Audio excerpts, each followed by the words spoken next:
이번 강의는 후한 시대에 대해서 다룹니다. 먼저 후한을 세웠던 광무제가 군웅들을 병합하고 다시 중국을 통일하는 과정과 광무제 시기의 정치에 대해서 살펴봅니다. 두 번째, 후한 사회의 특징을 살펴봅니다. 세 번째, 후한 중기 이후의 정치사 흐름을 살펴봅니다. 첫 번째로 외척과 바로, 두 번째로 당고의 화, 세 번째로 황건적의 난, 네 번째로 후한의 붕괴에 대해서 살펴봅니다.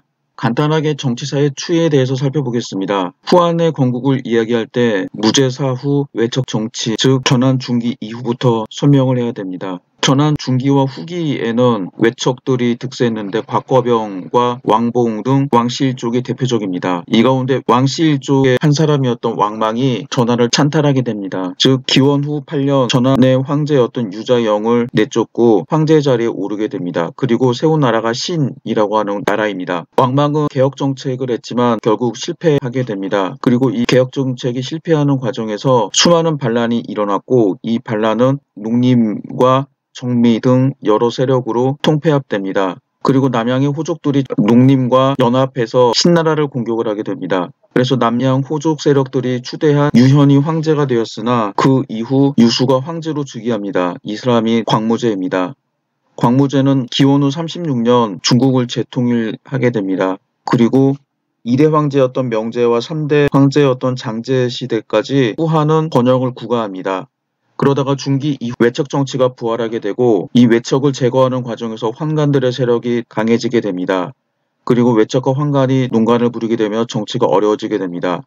166년과 169년에 당고의 화라는 사건이 벌어지게 됩니다. 이 사건은 환관들을 견제하려고 하는 반환관파와 환관들의 정치 투쟁이었고 환관들이 반환관파를 제거하고 승리했습니다. 그 이후 184년에 황건적의 난이 일어났습니다. 황건적의 난은 금방 평정되었지만 후에 동탁이 정권을 잡은 후 동탁파와 반동탁파로 전국이 갈라지게 되면서 결국 원소, 원술, 조조 등 여러 군웅들이 할거하는 군웅할거 시대가 됩니다. 그리고 화북지방을 통일한 조조의 뒤를 이은 조비가 후한의 마지막 황제 헌제로부터 황제 자리를 물려받음으로써 후한은 망하게 됩니다. 1. 광무제의 후한 건국. 신말 농민과 호족들의 봉기 그리고 갱시제가 신나라를 멸망하는 과정은 이미 전 강의 시간에 자세히 살펴봤기 때문에 이번 시간에는 광무제가 즉위한 후 전국을 통일하고 여러 가지 정책을 펴는 과정을 살펴보도록 하겠습니다. 신나라가 멸망한 후 갱시제는 완해 북쪽으로부터 낙양에 주둔했습니다. 이때 각지에 퍼져있던 할거 세력은 정세가 이상하게 문란해져서 갱시제는 다시 유수를 행 대사마사로 삼아 황하 이북의 주연을 안무하도록 하였습니다. 곤양전 이후 사람들의 민망을 얻었던 유연은 곧 갱시제의 시기를 받아 피살되고 유수는 자기 자신을 숨긴 덕분에 살아날 수 있었습니다. 이때 갱시제가 유수를 보내서 하북을 초무하게 하였습니다. 이때 유수는 별로 실력은 없었으나 황하를 건넌 후 그의 인망과 능력에 의해서 적지 않은 수의 주군을 접수하였습니다. 갱시 2년 즉 기원 후 24년 그는 한단에서 항명하는 왕랑을 죽이고 하북을 평정하게 됩니다.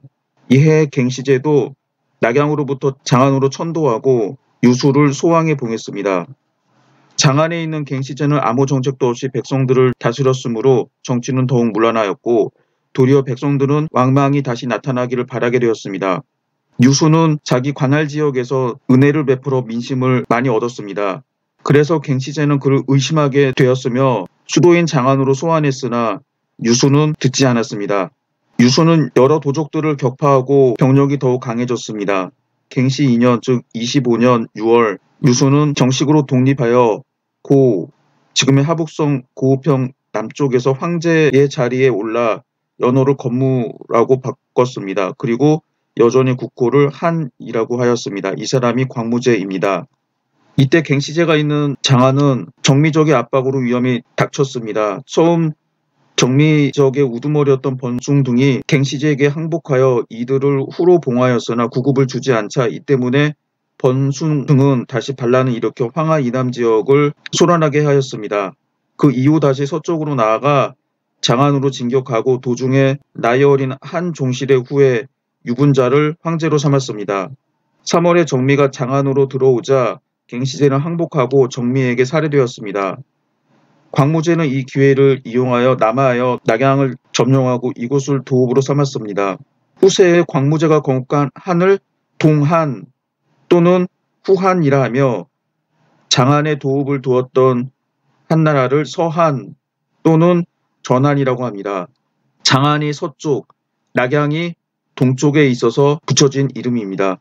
건무 3년, 즉 기원후 27년 정미의 난도 광무제에게 평정되었습니다. 그러나 당시 국내에 여전히 할거 세력들이 그대로 있었습니다. 여구 등 시편에 있었던 진풍, 여강군 등 구성에 있었던 이헌, 익주 지역에 있었던 공손술, 농서, 천수, 안정, 북지 등에 있었던 외요, 하서 지역에 있었던 두융, 오원, 삭방, 운중, 정양, 안문 등 현재의 내몽골 자치구 중부와 산서성 북부 지역에 있었던 노방, 성양, 교동, 이국과 태산, 동래, 북해, 제남, 제 등 현재의 산동성 지역에 있었던 장보, 동해군에 있었던 동헌, 어양, 탁, 상곡, 광양, 우부풍 등 현재 하북성 동부 지역에 있었던 팽총, 양초, 이국과 폐, 제음, 회양, 산양, 연암 등 대체로 유주 지역에 있었던 유영 등이 있었습니다. 그들은 자기가 지배하고 있는 지역에서 황제, 왕, 장군 등의 호칭을 가지고 군림했습니다. 광무제의 전략은 먼저 동북쪽과 동남쪽을 소탕하고 그 다음에 서쪽을 평정하는 것이었습니다. 그는 기원후 27년부터 30년까지 4년 동안 유영, 팽총, 이헌, 진풍, 동헌 등을 평정하였습니다. 동남을 평정한 후 서방 공략을 시작하였습니다. 이때 서방의 군웅 가운데 하나인 두융이 이미 29년 후한에 항복하였으므로 나머지 가장 강력한 세력을 가지고 있었던 건 외효와 공손술, 북방 변경의 노방이었습니다. 광무제는 건무 10년 즉 34년에 완전히 외효의 세력을 숙청하고 건무 12년 즉 36년 공손술을 평정하였습니다. 건무 13년 즉 37년 노방도 흉노로 도망감으로써 비로소 통일이 완성되었습니다. 본래 광무제는 큰 야심이 없었습니다. 광무제는 어려서 장안에 유학했을 때 수도의 치안을 유지하는 직구모의 위풍이 대단하다고 생각했고 평소의 꿈이 벼슬을 하면 직구모가 되고 결혼을 하면 남양군 지역의 미인 음녀와와 결혼하고 싶다라고 생각했을 뿐이었습니다.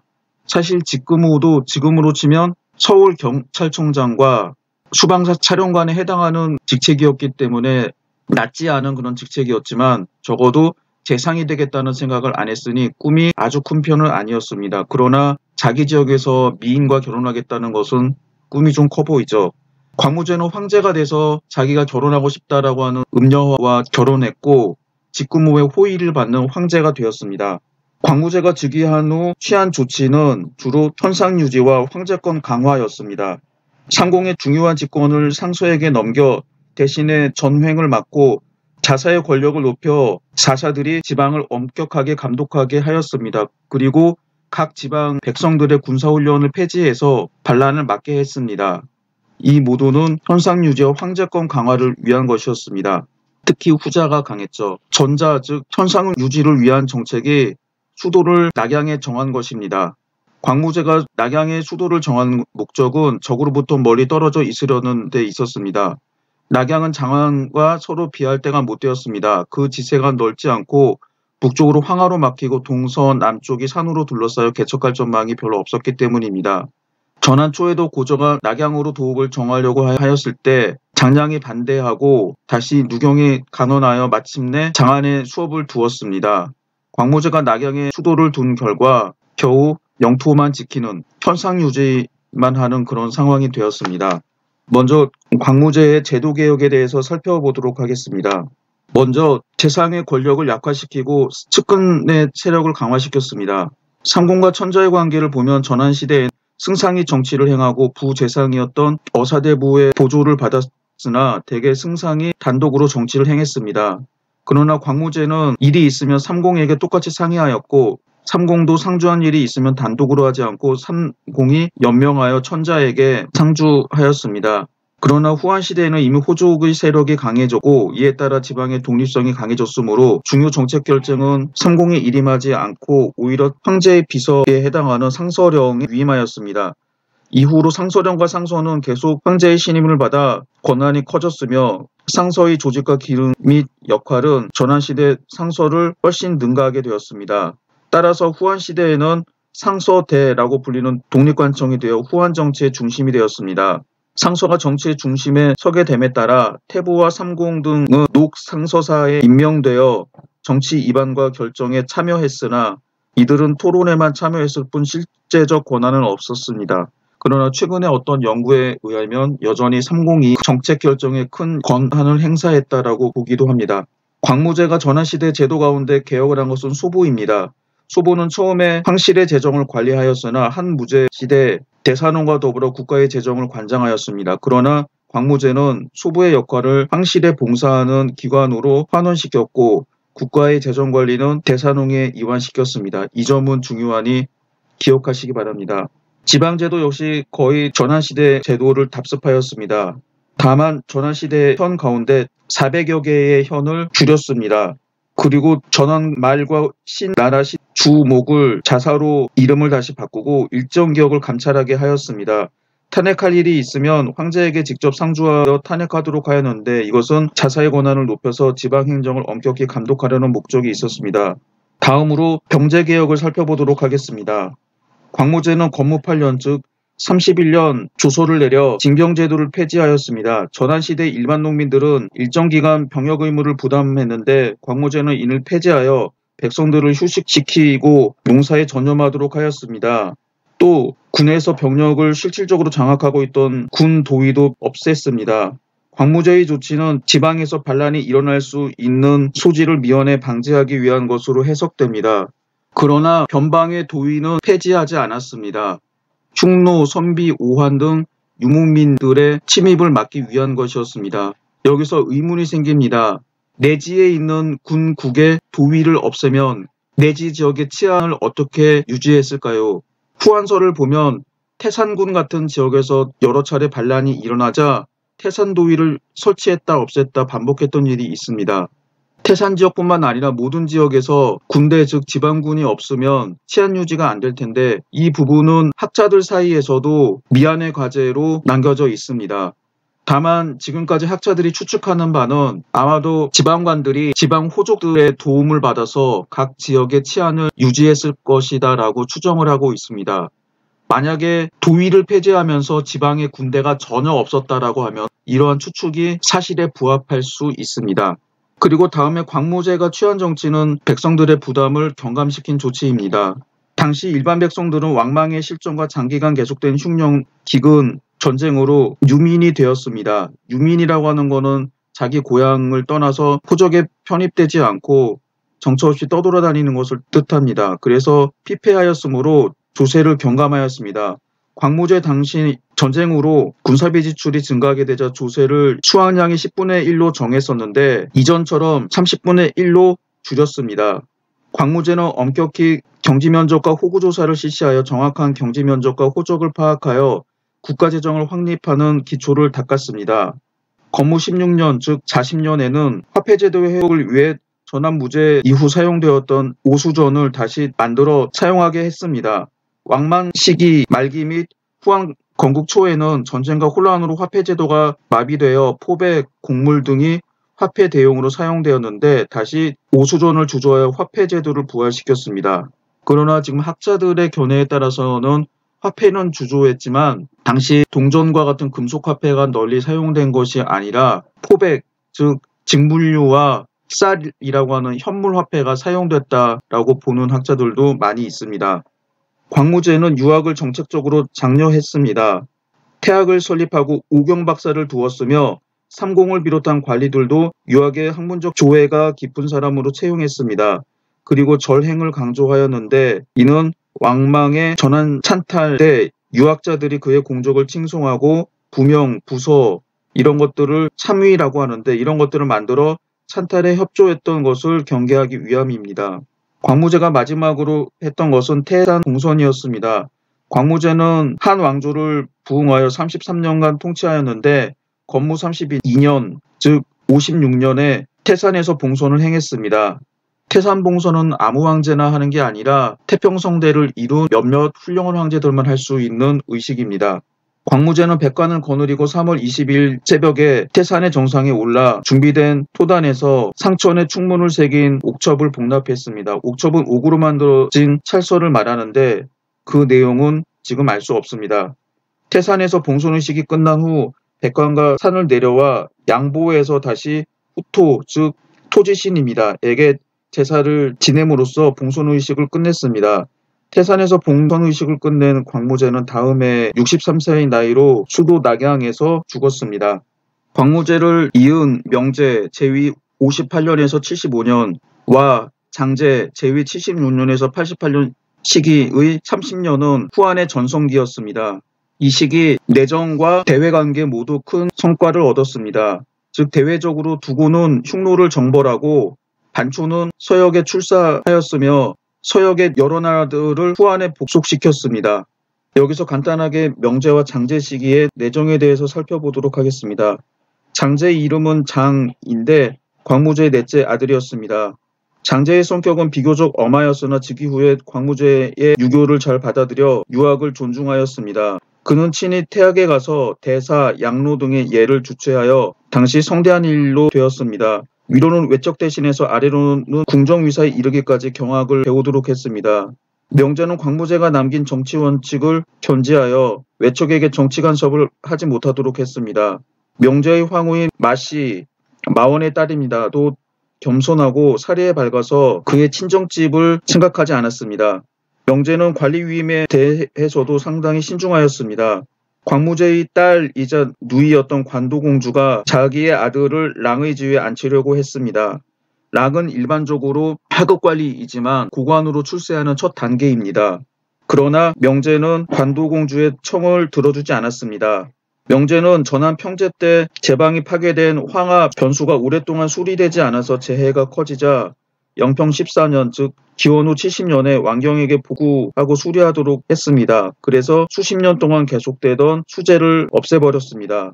중국에서는 치수 사업이 상당히 중요하고 치수에 성공한 사람이 성인, 그렇지 못한 사람들이 폭군이라고 하는데 그런 점에서 명제는 성군이라고 할 수 있겠습니다. 명제의 결정은 법의 집행이 너무 엄하고 가혹한 데 있었습니다. 초왕영, 즉 광무제의 아들의 옥사를 들 수가 있습니다. 초왕영은 영평 14년 즉 70년에 모방했다가 폐위되어 다음에 자살했습니다. 이 사건으로 죽거나 유배된 사람이 수천 명에 달했다고 합니다. 장제의 이름은 단으로 명제의 다섯째 아들이었습니다. 장제는 즉위 후 상서인 진총의 건의에 따라 참혹한 법률 50여 조를 없앴습니다. 정치도 관대하게 해서 과거의 잔혹한 풍조를 일소하고 동시에 요역을 가볍게 하고 조세를 적게 거뒀으며 덕분에 백성의 생활이 더욱 부유하게 되었습니다. 장제도 유학을 장려하였습니다. 장제는 친히 권리, 즉 공자가 태어난 곡부지역에 가서 공자를 제사 지내고 당시에 유명한 유학자들을 소집해서 낙양의 백호관에서 집회를 열어 여러 경서들의 다른 점을 토론하게 했습니다. 그리고 조포에게 한례 150편을 정하도록 했습니다. 장제는 제위 13년 만에 죽었는데 겨우 32세였습니다. 이때부터 후한은 어린 황제들이 즉위하여 외적과 황관이 득세하게 되면서 쇠퇴하게 됩니다. 그러나 광무제, 명제, 장제 3대 때 만들어진 정치 풍조가 계속 전해졌으며 이후 백수십 년 동안 사람들의 마음을 붙잡아 놓았습니다. 후한의 정치는 점차 부패해졌어도 이러한 정신적인 지주가 있었기 때문에 쉽게 와해되지 않았습니다. 이 후한 사회의 특징, 후한 사회의 가장 큰 특징은 제민지배체제 후퇴입니다. 이와 관련된 사료를 읽어보도록 하겠습니다. 건무 16년 추 9월 한암윤 장급 및 군수 10여인이 간전조사, 부실죄로 하옥 사망하였다. 군국 대성 및 병장, 군도가 도처에서 일어나 현지를 약탈하고 장리를 살해하였다. 군국이 추토하면 해산하고 물러나면 다시 모여 분을 쳤는데 청주, 서주, 유주, 기주가 특히 심하였다. 동시월 사자를 군국에 보내 군도가 서로 적발하는 것을 허용하고 5인의 도적이 1인을 함께 참수하면 그 죄를 면제하였다. 리도 비록 머물거리며 도적을 피하며 일부러 놓아준 일이 있어도 모두 불문에 붙이고 도적을 토벌하는 공만 인정하였으며 자사, 태수, 현령들도 그 관할 지역 내에서 도적이 발생해도 체포하지 못하였거나 겁이 나서 성과 지키는 곳을 버리고 달아난 자도 모두 죄를 묻지 않고 체포한 도적의 다과로 그 실적을 평가하였다. 다만 도적을 은폐하고 숨긴 자만 처벌하였다. 이에 도적들이 서로 체포하는 공을 세우니 도적이 모두 해산하였다. 그 괴수를 다른 군으로 옮겨 토지를 나누어 주고 식량을 주어 생업에 안주하도록 하였다. 후한서 광무제기. 이 구절을 읽어보면 당시 후한이 완전히 개판이었음을 알 수가 있습니다. 이미 이때는 통일한 지 한참 되었음에도 불구하고 여러 지방에서 일반 백성들이 지방관의 명령을 듣지 않았고 오히려 이들이 모여서 도적이 됐습니다. 그리고 지방관들은 이를 통제할 수 없는 그런 사정이 됩니다. 이처럼 당시 후한은 각 지방 그리고 지방에 있는 백성들을 제대로 통제할 수 없는 국가 권력이 약한 모습을 보이게 됩니다. 다음으로 읽어볼 사료입니다. 건무 15년 주군의 조서를 내려 간전, 호구의 부실을 검액시키니 자사, 태수들이 대단히 불공평하여 또는 호우, 즉 호족을 관대히 봐주고 가난한 약한 사람들을 각박하게 침해하여 백성들이 원망하고 길을 막고 호소하였다.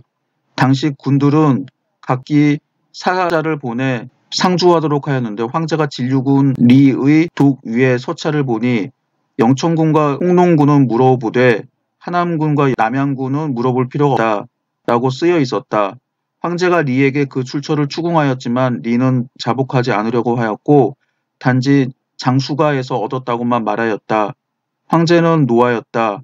당시 현종 즉 명제입니다. 은 동해공이었는데 나이가 12살이었다. 현종 즉 명제는 장막 뒤에서 리가 군의 명령을 받은 것이며 간전 즉 개간한 토지를 서로 비교하려는 것뿐입니다. 라고 말했다. 황제가 그렇다면 왜 하남과 남양은 물어볼 필요가 없다고 하였는가? 라고 물으니 다음과 같이 답하였다. 하남군은 제도 즉 황제의 수도가 있어 근신들이 많고 남양군은 황제의 고향이라 근친이 많아 전택이 법도를 넘기 때문에 표준으로 삼을 수 없기 때문입니다. 황제가 후분장을 시켜 리를 추궁하자 이에 리는 사실대로 실토하였다. 후한서 권 22 유룡전. 이 기록은 광무제 중기에 해당하는 건무 15년 있었던 에피소드입니다. 이때 지방관들은 경작 중인 토지 면적, 호구, 재정 상태를 중앙정부에 보고했습니다. 그런데 여기서 알다시피 진류군에서 파견이 된 리, 이런 리를 상계리, 즉 이런 경작하고 있는 토지 면적, 호구, 재정 상태를 중앙정부에 보고하는 걸 상계라고 합니다. 그리고 이 상계를 맡아서 중앙에 임시로 파견이 된 관리를 상계리라고 합니다. 이 상계리가 실수를 했죠. 그래서 영천군과 홍농군은 물어보되 하남군과 남양군은 물어볼 필요가 없다라는 내용을 바로 보고서에 지금으로 말하면 조그만 종에다가 붙여놨던 거죠. 그래서 황제가 그 이유를 묻자 나중에 명제가 되는 광무제의 아들이 실상을 말합니다. 여기서 알 수 있는 거는 당시에 지방에 있는 관리들이 상계, 즉 중앙정부의 자기 지방의 경제와 호구 상황을 보고할 때 통계를 조작했다라고 하는 것을 알 수 있습니다. 되도록이면 자신들이 가지고 있는 실제 경제력을 부풀리거나 아니면 속여서 그 수를 줄이거나 했었죠. 이런 일이 이때는 담당 관리, 진류군의 상계리를 처벌했다라고 하지만 이런 일이 끊이지 않았습니다. 그래서 후한서를 읽다 보면 많은 모순에 빠지게 됩니다. 후한에서 가장 인구가 많았을 때는 전한시대보다도 인구가 훨씬 많았습니다. 그런데 후한서 황제의 기록인 본기를 보게 되면 재정이 부족해가지고 황제가 제후나 지배층들한테 돈을 빌렸던 일까지 있었습니다. 나중에 다시 설명하겠지만 당시 지방관들은 인구수는 그대로 보고하거나 과장했지만 이런저런 이유로 실제로 중앙정부에 내야 되는 세금은 누락해서 기록을 했던 것 같습니다. 이 두 사례를 보게 되면 후한은 국가 권력이 강하고 백성들을 철저하게 통치했던 전한과 비교하며 백성들을 제대로 통치하지 못했던 그리고 관리들이 자의적으로 통계 조작을 했던 그런 시대라고 볼 수 있습니다. 그리고 후한의 가장 큰 특징 가운데 하나는 호족 연합정권이라고 하는 뜻입니다. 후한을 세웠던 광무제 유수도 본래 남양군의 호족 출신이었습니다. 처음에 신나라를 상대로 반란을 일으켰을 때 남양군의 호족들이 자기의 사명을 이끌고 참전했습니다. 그리고 광무제가 하북을 비롯한 여러 지역에 있는 호족들을 규합을 해서 국가를 안정시켰습니다. 그래서 후한을 호족 연합정권이라고 부릅니다. 물론 광무제는 즉위한 재민지배 체제와 황제권 강화를 위한 조치를 취했습니다만 여전히 호족 연합정권이라고 하는 딱지를 떼지는 못했습니다. 여기서 간단하게 호족의 특징을 살펴보도록 하겠습니다. 호족은 첫 번째 대토지 소유자, 두 번째 중앙과 지방의 관리 역임자, 세 번째 유학을 배웠던 학자, 네 번째 자기 자신이 폭력을 가지고 있거나 깡패들을 동원해서 지방에서 무력을 행사할 수 있었던 사람, 이런 특징 중에서 적어도 두세 개 이상을 가지고 있는 사람들을 호족이라고 합니다. 이들은 본래 지방 세력이었지만 향거리 선제를 통해 중앙으로 진출하게 되면서 중앙과 지방의 관리로 임용되고 그리고 자신들의 권력을 그리고 사회적 지위를 비합법적인 방법으로 되물림하게 됩니다. 그래서 처음에는 지방 세력이었지만 나중에 중앙에도 영향력을 행사하는 집안이 되었습니다. 호족 연합정권이라고 하는 말은 호족들이 가지고 있는 대토지 소유를 인정했다라고 하는 뜻입니다. 우리나라도 보면은 지배층들이 땅 투기를 통해서 돈을 벌었습니다.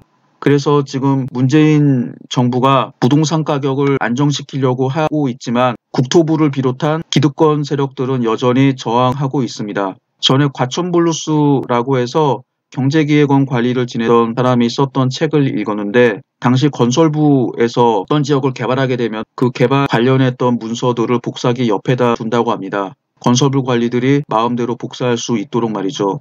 아주 중요한 국가 기밀이었는데도 그런 것들을 복사해 미리 자기나 자기 가족들 이름으로 땅 투기를 하거나 부동산 개발업자들한테 넘겼다라고 합니다.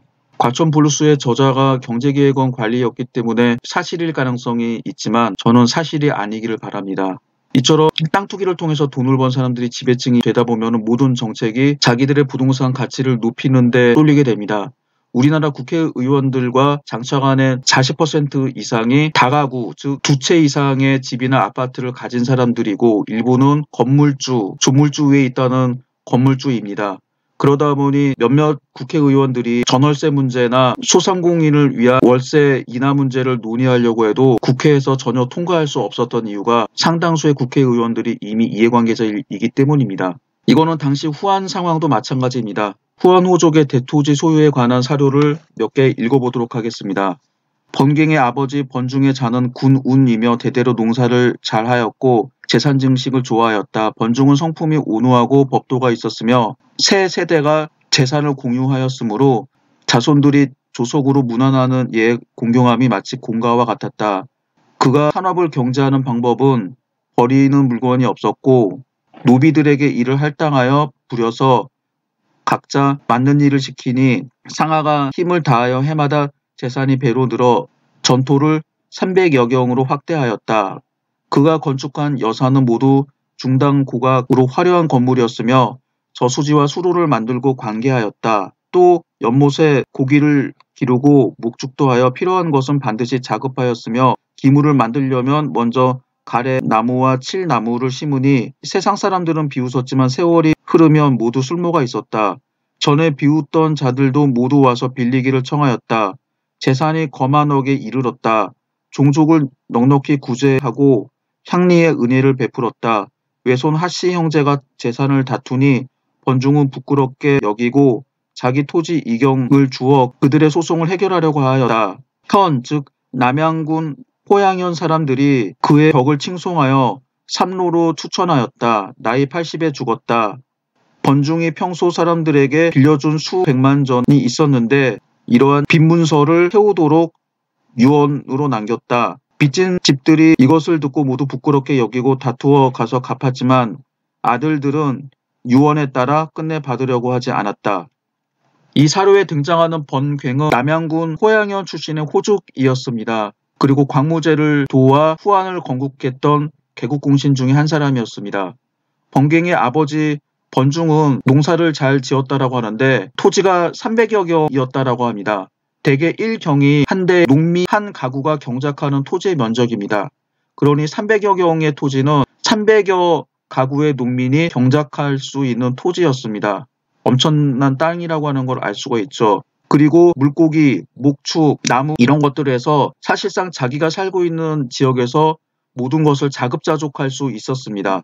그리고 마지막 부분에서 알 수 있다시피 자기 돈을 여러 사람들한테 빌려주었습니다. 여기서 빌려준 돈을 받지 말라라고 하였지만 여기서 알 수 있는 거는 당시 호족들이 잉여 재산을 이용해서 고리대금업, 즉 돈을 빌려주고 고액의 이자를 받는 고리대금업을 했다라는 사실을 알 수가 있습니다.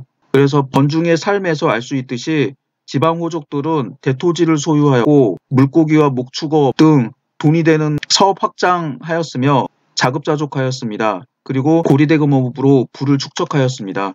다음 보시는 자료는 중장통이 묘사했던 후한시대 호족들의 삶을 기록하고 있습니다.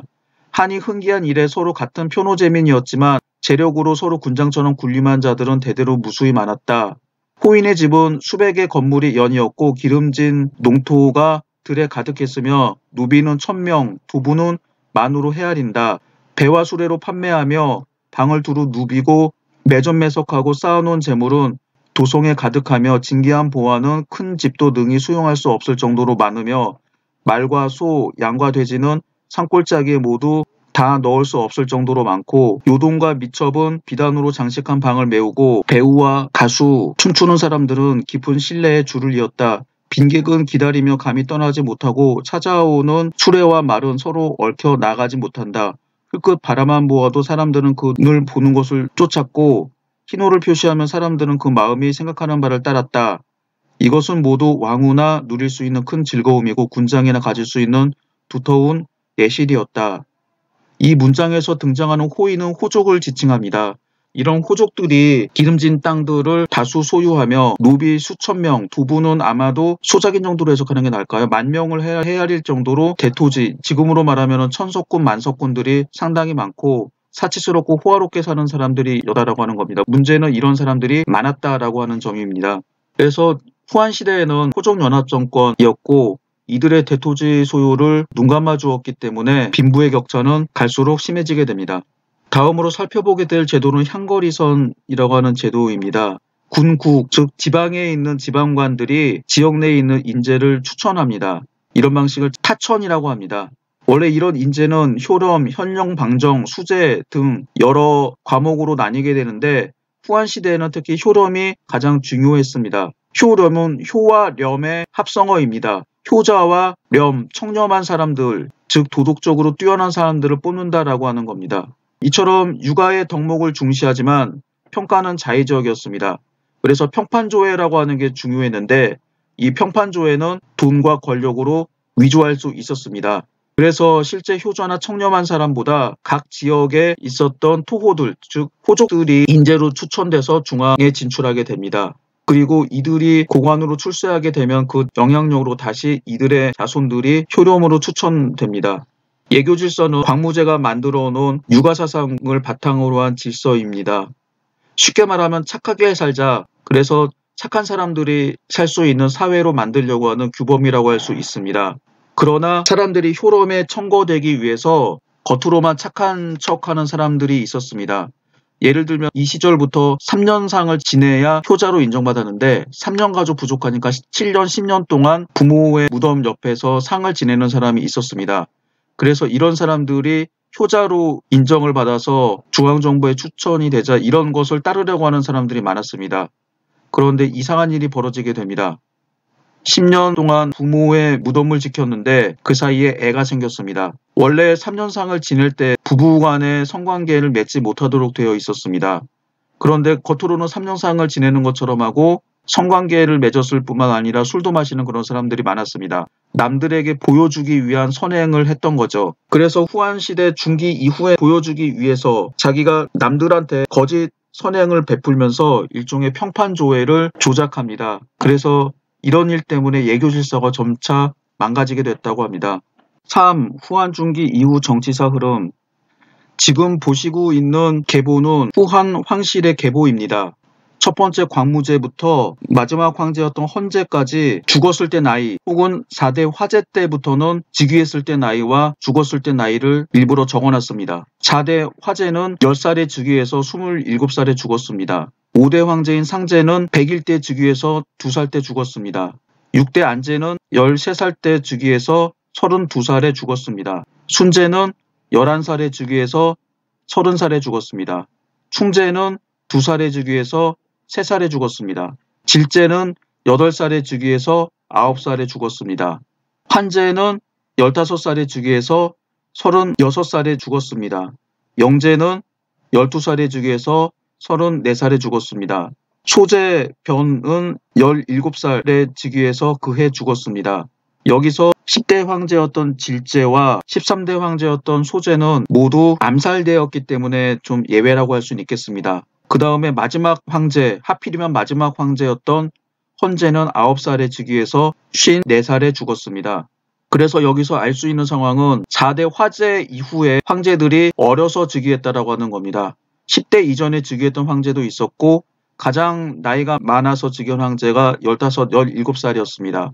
나이 어린 황제가 즉위하다 보니 외척들이 득세할 수밖에 없었습니다. 그 다음 특징들을 보게 되면 3대 황제였던 장제는 최소한 5명 이상의 아들을 낳았습니다. 그러나 그 다음에 있는 황제들은 겨우 하나 정도밖에 아들을 낳지 못했습니다. 그리고 아들이 없거나 젊어서 하게 되면 반계 혈통으로 이어지게 됩니다. 그래서 이렇게 계보가 상당히 복잡하게 되죠. 불행하게도 후한의 마지막 황제였던 헌제는 광무제 다음으로 가장 오래 살았으며 많은 아들을 두었습니다. 그 중에서 복황후가 낳았던 아들은 조조에게 제거되지만 그리고도 4, 5명의 아들이 더 있었으니까요. 헌제처럼 장수하고 많은 아들을 낳은 황제들이 4대, 5대 황제였다라고 하면 후한의 정치는 제대로 돌아갔을 것입니다. 그러나 그렇지 못하게 됐던 게 후한의 비극이었습니다. 이처럼 어린 황제들이 즉위하게 되자 화제 때부터 외척과 환관이 득세하게 됩니다. 먼저 화제의 사례를 살펴보겠습니다. 화제는 10살에 즉위했습니다. 화제가 나이가 어리다 보니까 두태우가 실권을 장악을 했고 오빠인 두헌을 중용했습니다. 그래서 두씨 일족들이 득세하게 됩니다. 화제가 성장하면서 이 외척들의 두려움을 느끼고 자신이 직접 친정, 즉 정치를 친히 하려고 합니다. 그런데 주변에는 믿을 사람들이 환관밖에 없습니다. 그래서 환관들과 모의를 해서 친위 쿠데타를 일으키고 친위 부대를 동원해서 외척들을 전부 다 제거합니다. 그런데 화제도 젊어서 죽었기 때문에 항상 후한 조성에서는 다음과 같은 등식이 성립합니다. 어린 황제가 즉위합니다. 외척이 어린 황제를 대신해서 정치를 합니다. 어린 황제가 성년이 된 후 환관들과 결탁해서 외척을 제거합니다. 그 다음에 환관들의 말을 주로 믿습니다. 그러다 보니 환관들이 황제를 배경으로 가렴주구를 일삼게 됩니다. 그러다가 황제가 젊어서 죽습니다. 이때 아들이 어리거나 없습니다. 그러면 어린 황제가 즉위하게 되고 다시 황태후와 친정인 외척들이 권력을 장악을 하게 됩니다. 이런 도식들이 계속 반복됩니다. 외척과 환관 누가 좋고 누가 나쁜지 구별이 안 갈 때가 상당히 많습니다. 외척이건 환관이건 권력을 잡은 다음에 매관매직을 하게 됩니다. 그러다 보니 인재 추천 제도가 완전히 망가지게 됩니다. 여기에서 간단하게 당시의 외척들과 환관들의 다툼 혹은 외척의 화에 대해서 살펴보도록 하겠습니다. 후한의 외척 환관의 싸움은 화제 때 시작되었습니다. 화제의 이름은 조로 장제의 후궁인 양씨의 소생이었습니다. 장제의 황후였던 두씨는 아들이 없어서 화제가 82년 황태자가 되었습니다. 그리고 88년 즉위했을 때는 겨우 10살이었는데 두씨가 태후로서 섭정하였습니다. 두태우는 오빠인 두헌을 시중으로 임명하여 권세가 높아졌습니다. 두헌은 한 종실일 도양후 창을 죽이고 흉노를 공격한 그 공적으로 대장군에 임명되었습니다. 그 이후 두헌은 더욱 전행하였습니다. 두헌의 사위인 사성교위 곽건은 태후의 총애를 받고 화제를 해하려고 꾀했습니다. 화제가 이를 알고 92년 환관인 정중과 모의하여 두씨 일당을 죽이고 두헌과 그의 여러 동생들을 자살하게 했습니다. 화제는 정중의 공을 높이 평가하여 102년 정중을 소향후에 봉했습니다. 정중은 처음으로 황제와 결탁해서 친위 쿠데타를 일으켰던 환관인데 한대 환관으로서 처음으로 열후로 봉해진 사람입니다. 화제는 105년에 죽고 황후인 등씨도 아들이 없었으므로 100일밖에 안 되는 서자 융이 즉위했습니다. 이 사람이 상제입니다. 태후 등씨가 섭정했습니다. 다음에 상제가 죽자 다시 장제의 서자인 청하효왕 경의 아들 고를 계위시키고 안제가 되었습니다. 이때 겨우 13살이었습니다. 등태우는 여전히 수렴청정하였고 태우의 오빠의 등줄이 대장군으로서 보정하였습니다. 등줄은 평소에 성격이 근엄하였고 태후도 모든 등씨를 단속하여 정치가 제대로 잘 되었습니다.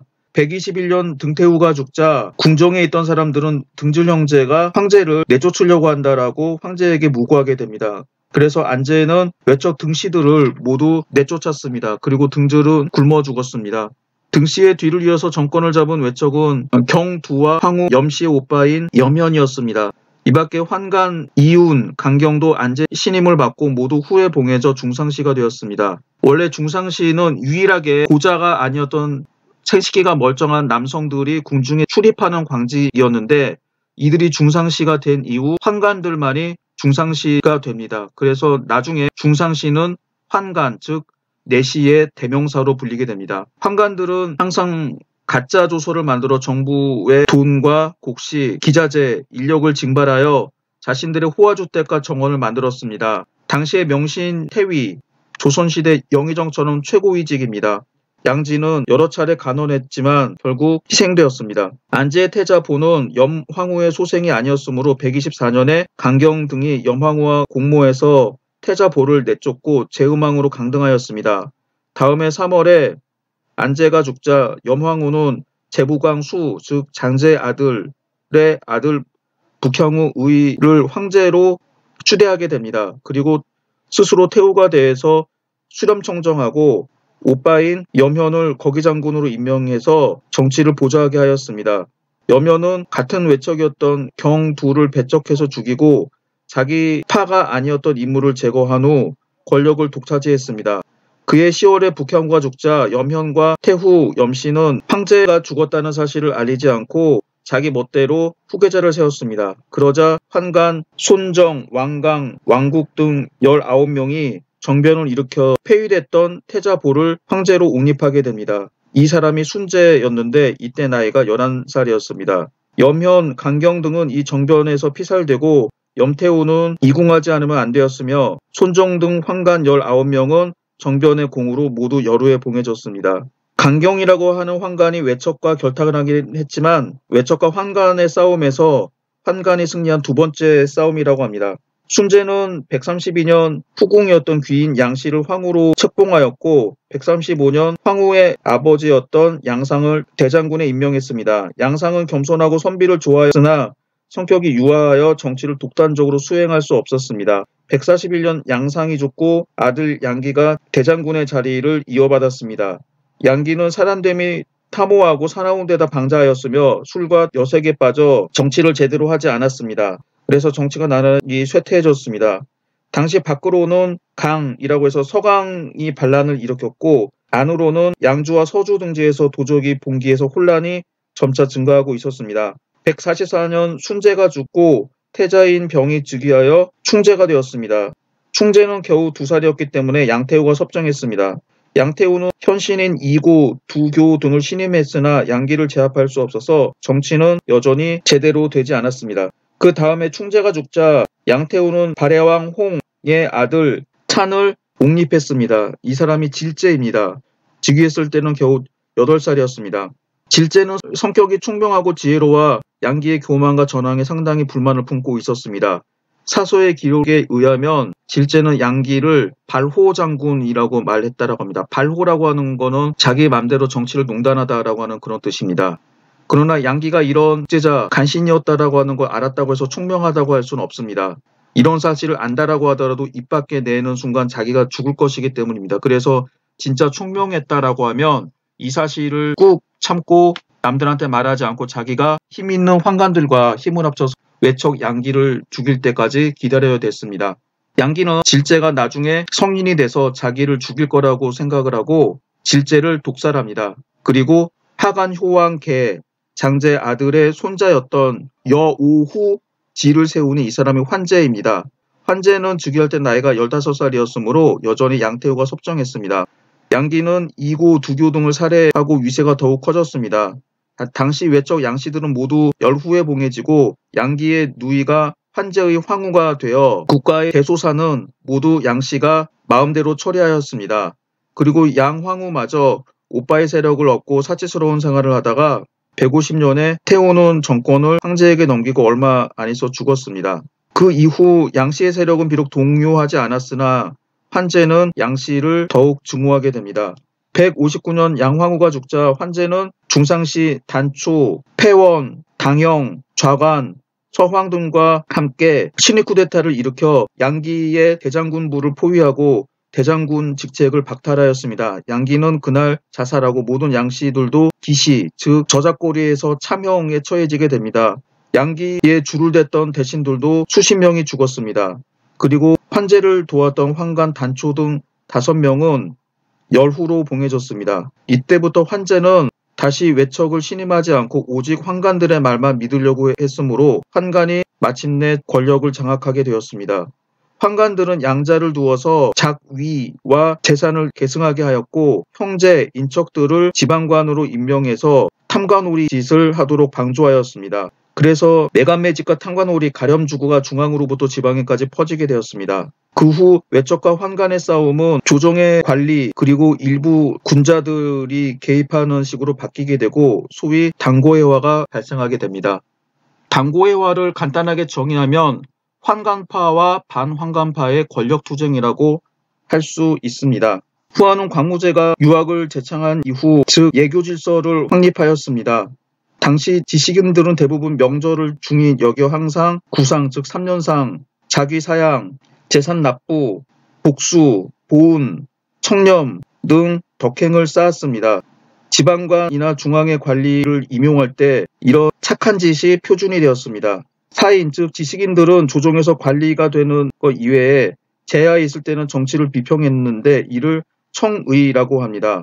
그리고 수도 낙양의 태학, 지금으로 치면 국립대학이죠. 이 청의의 중심이 되었습니다. 화제 이후 외척과 조정 안에 있는 사인들의 충돌이 여러 차례 발생했습니다. 화제 때의 질수, 악회, 원한 같은 사람들이나 안제 때 양진, 순제 때 장강, 진번 등은 모두 외척을 탄핵하여 조야를 진동시키기도 했습니다. 이들은 이 때문에 죄를 얻고 심지어 죽기까지도 했습니다. 환제 때 외척 양씨가 몰락하고 환관의 세력이 강해지자 청의의 공격과 조정사인들의 탄핵 대상은 외척에서 환관으로 바뀌게 되었습니다.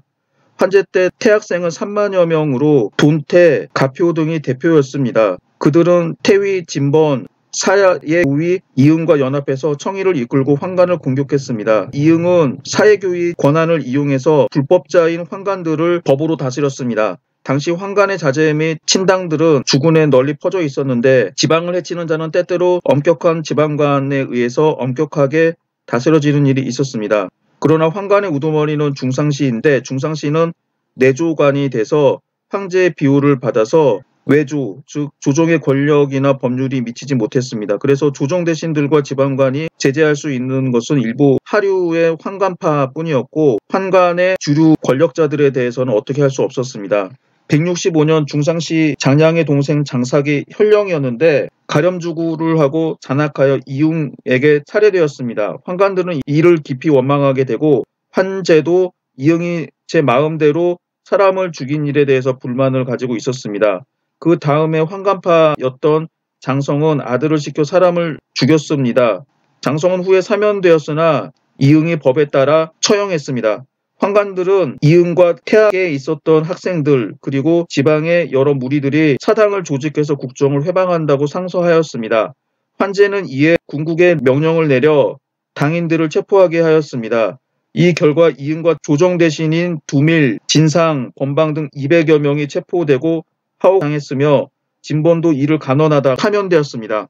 167년 환제의 황후의 아버지인 성문교의 두무와 상서, 곽서 등이 모두 이응 등에게 관대한 처분을 내리도록 주청하자 환관들은 이응 등이 환관파들을 연루시킬까 두려워해 석방하도록 하였습니다. 그래서 환제는 당인죄를 사면하는 조서를 내렸으나 모두 돌아가 종신토로 금고하도록 하였습니다. 이것이 제1차 당고입니다. 당고라고 하는 뜻은 당이라는 이유로 고, 즉 금고에 처한다라고 하는 뜻입니다. 지금 남아있는 법률들을 보게 되면은 관리들이 당을 만든다라는 게 처벌 조항은 아닙니다. 그러나 암묵적으로 관리들이 당을 만드는 것은 처벌 조항이었습니다.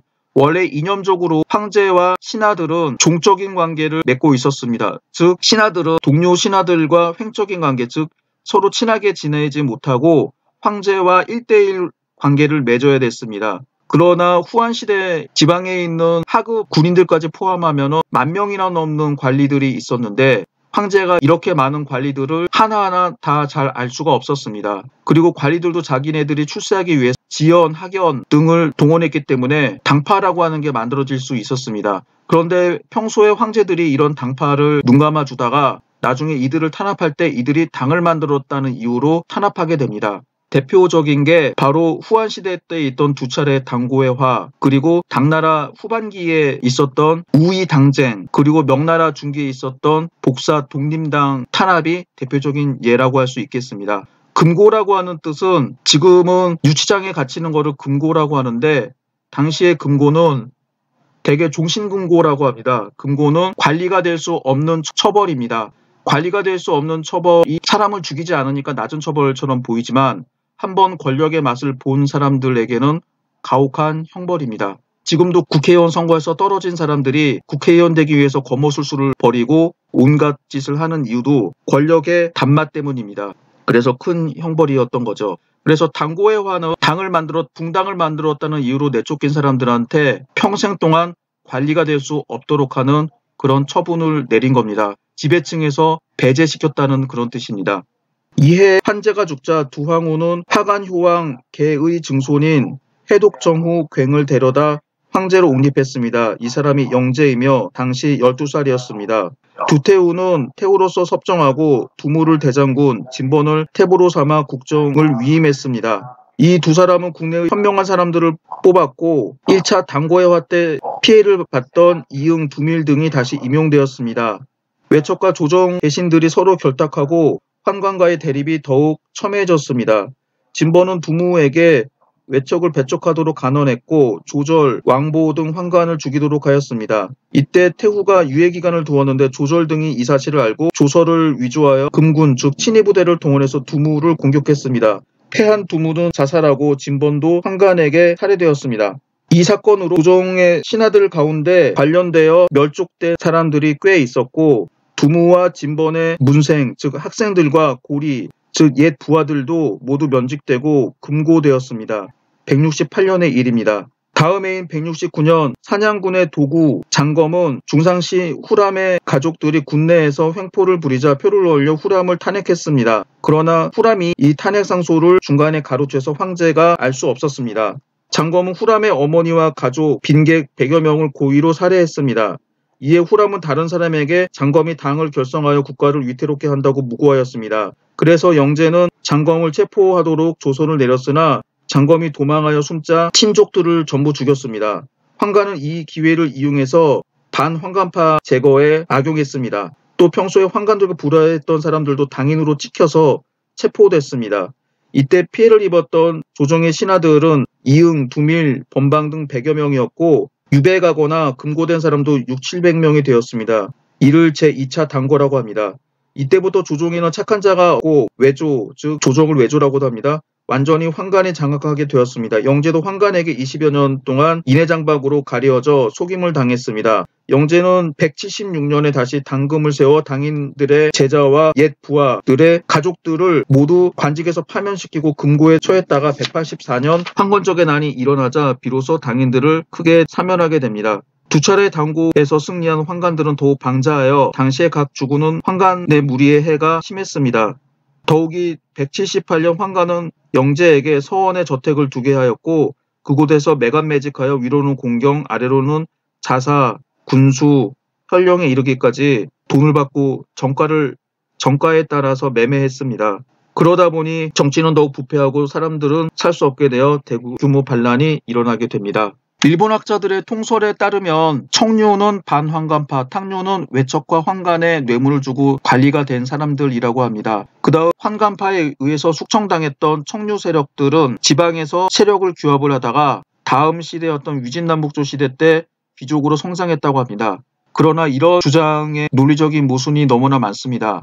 이런 청룡파의 직계혈족 혹은 반계라고 하더라도 먼 친척들이 위진남북조 시대에 크게 활약했다라고 하는 기록은 없습니다. 그리고 위나라에 벼슬을 했던 사람들을 보게 되면 대대로 적어도 장차관을 지냈던 가문들이 많습니다. 이는 다시 말하면 환관들이 정권을 잡았을 때 환관에 잘 보여서 벼슬을 했던 사람들입니다. 그래서 오히려 청류보다 탕류들이 적어도 조위 서진의 지배층이 되었습니다. 그래서 일본 학자들의 학설은 믿을 수가 없습니다. 이렇게 중앙에서 외척과 환관들 때문에 정치가 혼란한 틈을 타서 도교 교단이 세력을 확장하게 됩니다. 도교는 원래 중국에 있었던 민간의 미신들, 방중술, 불로장생술, 연단 이런 각종 미신들이 모여서 종교가 된 것입니다. 이들은 노자와 장자 등 도가사상을 이어받고 노자와 장자라고 하는 책을 경전으로 삼았기 때문에 도교라고 칭하게 됩니다.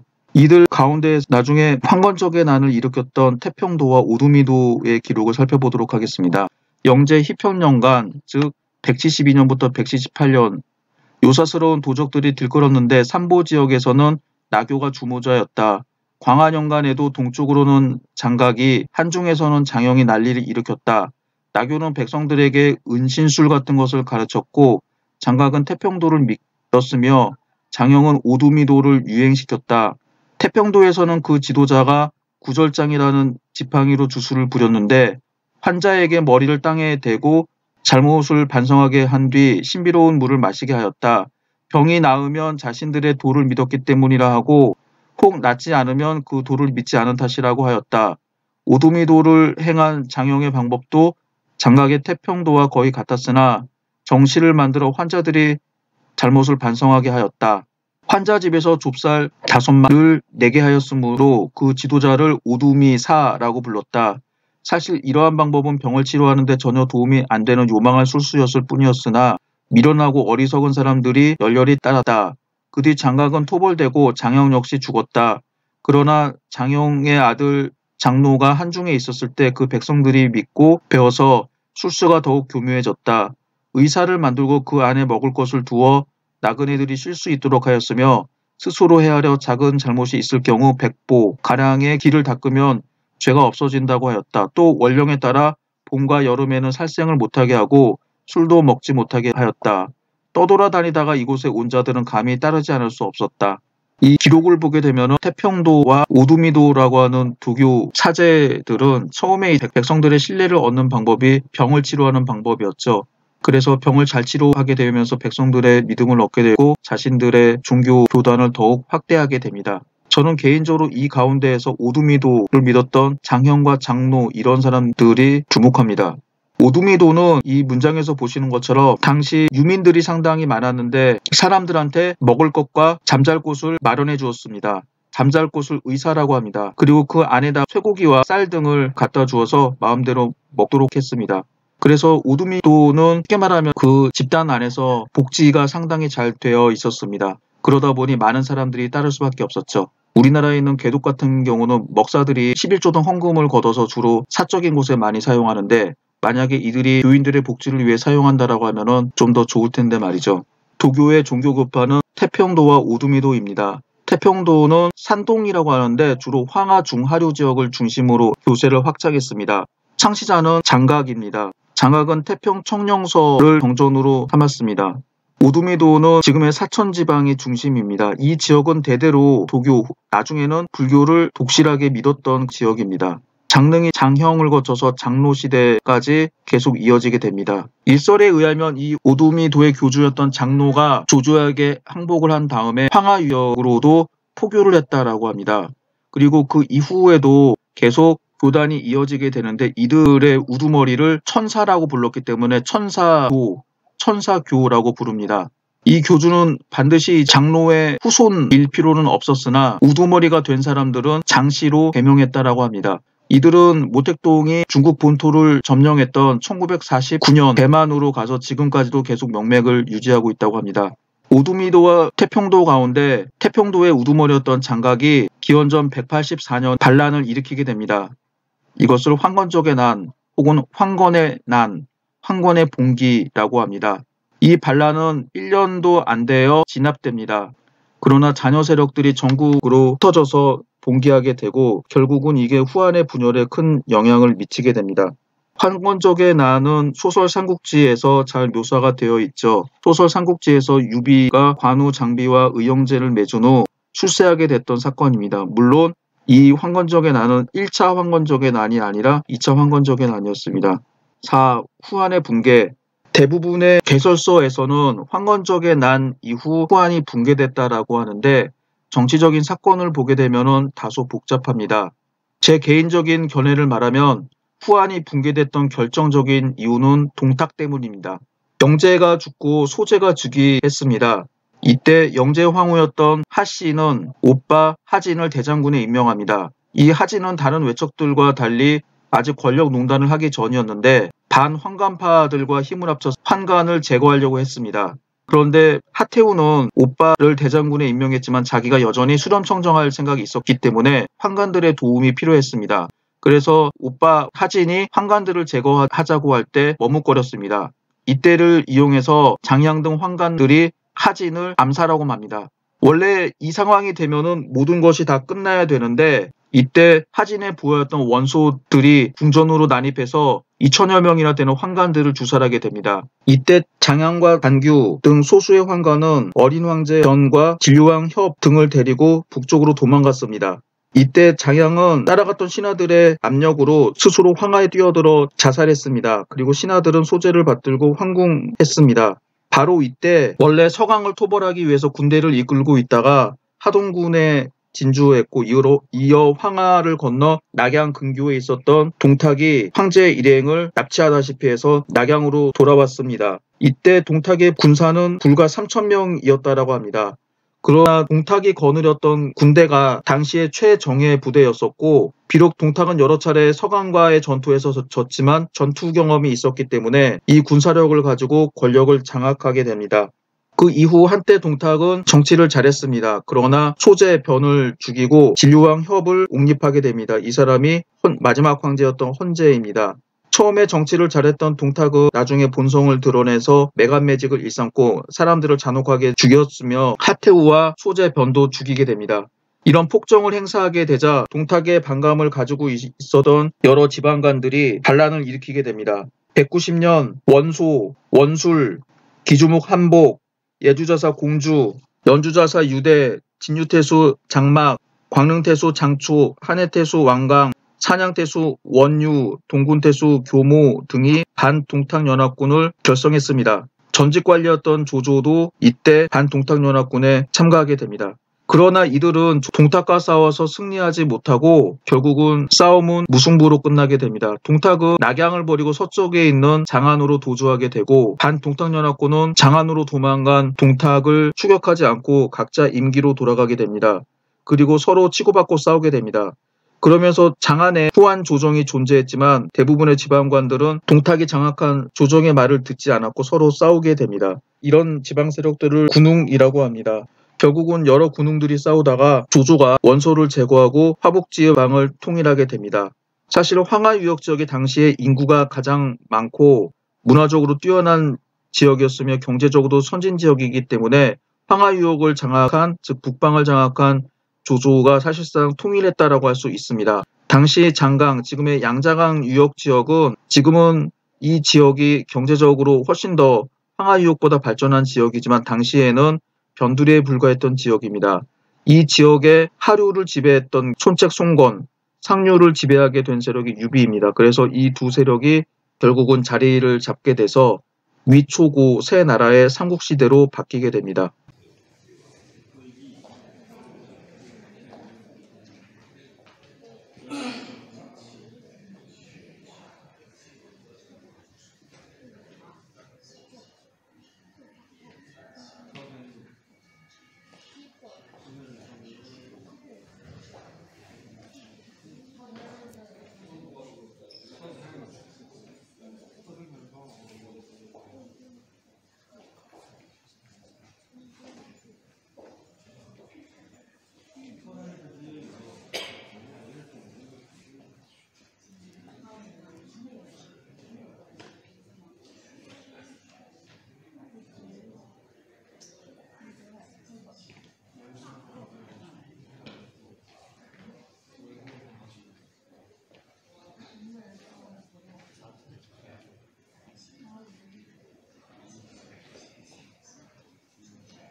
이번 시간에는 황건적의 난 이후 영제의 죽음, 외척 하진의 피살, 환관들의 주살, 동탁의 권력 장악, 동탁과 반동탁 연합군의 싸움, 그 다음에 군웅할거, 고조의 화북통일, 적벽대전, 그 다음에 삼국 정립으로 이어지게 되는 과정을 살펴보도록 하겠습니다. 먼저 살펴봐야 될 사건은 동탁이 권력을 장악하는 과정이었습니다. 첫 번째 보시는 지도는 동탁의 낙양 입성 과정이었습니다. 사실 동탁은 전쟁터에서 그다지 이기지 못했던 패전의 장수였습니다. 그러나 하필이면은 영제가 아파서 죽기 직전에 서강을 토벌하러 정예군 3천여 명을 거느리고 있었습니다. 영제가 아프다는 소식을 알았던 동탁은 하동군으로 진격을 하게 됩니다. 영제는 동탁의 병권을 해제하려고 했으나 동탁은 이를 듣지 않고 하동군에 머무르면서 그리고 영제가 얼마 이후 죽게 됩니다. 그런데 여기에서 이제 몇 가지 문제가 하진의 피살, 환관들의 주살, 동탁의 권력 장악 등 여러 가지 일이 생기게 되죠. 당시 영제에게는 두 아들이 있었습니다. 하황우가 낳은 유변과 장미인이 낳은 유협이었습니다. 영제는 아직 태자를 세우지 않았으나 가볍고 위험이 없는 유변 대신에 유협을 태자로 세우려고 하였습니다. 그러나 결정하지 못한 채 189년에 죽고 말았습니다. 영제는 죽기 전에 총애하는 환관 건석에게 유협을 수사로 세울 것을 부탁했습니다. 건석은 하황우의 오빠인 대장군 하진을 제거하고 유협을 황제로 옹립하려고 했으나 이를 눈치챈 하진의 반격으로 성공하지 못하고 오히려 하진에게 제거되었습니다. 결국 유변이 14살의 나이에 황제의 자리에 올랐습니다. 당연히 정치는 환관과 외척 하진의 대결 구도로 흘러갔습니다. 환관들의 만행에 치를 떨었던 원소들을 비롯한 신하들은 하진에게 환관들을 제거하자고 충고하였고 하진은 이를 따르려고 했습니다. 그러나 태후하 씨가 이를 거부했습니다. 자신이 수렴청정하기 위해서 환관들의 도움이 필요했기 때문입니다. 태후하 씨의 권력욕 때문에 결국 자기 오빠를 죽이게 되고 결국은 이 하 씨도 동탁에게 죽게 됩니다. 하태후의 도움을 받으려고 했으나 실패하게 되자 원소의 건의를 받아들여 동탁과 정원 등의 무장들을 낙양으로 소집했습니다. 여기 지도에서 보시는 것처럼 이때에 동탁이 하동군에서 민지현을 거쳐서 낙양으로 진격하게 됩니다. 하진은 동탁을 낙양으로 오게 한 사실을 후회했습니다. 그래서 이제 종소를 파견해가지고 오지 말라고 했는데 이 종소와 동탁이 민지현에서 만났습니다. 그러나 동탁을 거부하게 되죠. 또 계속 진격해서 하남현까지 진격하게 되는데 이때의 하남현에서 종소의 질책을 받고 어떤 석양정이라고 하는 곳으로 후퇴하기는 합니다. 한편 신복부하들을 지방으로 보내서 군사들을 모집해 오도록 하였으며 동군태수 교모에게 선고에 주둔하도록 하여 군대를 가지고 하태후를 협박하려고 했습니다. 이런 게 과연 먹힐까요? 자신들을 제거하려고 한 사실을 알았던 환관들은 가만히 있지 않았습니다. 환관의 우두머리였던 장량은 미리 이 궁전에 군사를 배치한 다음 8월 무진일에 하진이 입고라는 틈을 타서 살해하였습니다. 원래 이런 상황에서는 모든 것이 끝나야 되는데 이때 하진의 부하 장수들이 하진이 안락되어 암살되었다는 소식을 듣고 궁전으로 난입하였고 원소의 주도하에 환관 2천여 명을 죽였습니다. 이때 장양과 단규는 소재와 이복 동생이었던 진료왕 유변을 데리고 낙양선의 북문을 빠져나가 수평진이란 마르로토에 도달했습니다. 그러나 이때 상서 노식과 하남윤의 송리현, 중부현 민공이 끝까지 추격해오는 바람에 두 환관은 황제를 버리고 황하에 빠져 스스로 목숨을 끊었습니다. 노숙과 민공이 수평진에서 황제와 진료왕을 데리고 낙양으로 돌아오던 중에 낙양에 병고가 생겼음을 발견하고 낙양으로 향하고 있던 동탁과 바로 이 지도에서 보시는 것처럼 북만팡이라고 하는 곳에서 만나게 됩니다. 사실 영제는 정예부대를 가진 동탁의 병권을 해제하려고 했으나 뜻을 이루지 못하고 죽었습니다. 하진이 환관 제거의 명분으로 낙양으로 불렀고 게다가 하진과 낙양 환관들까지도 죽었으니 동탁은 정권을 잡는 걸림돌이 없었습니다.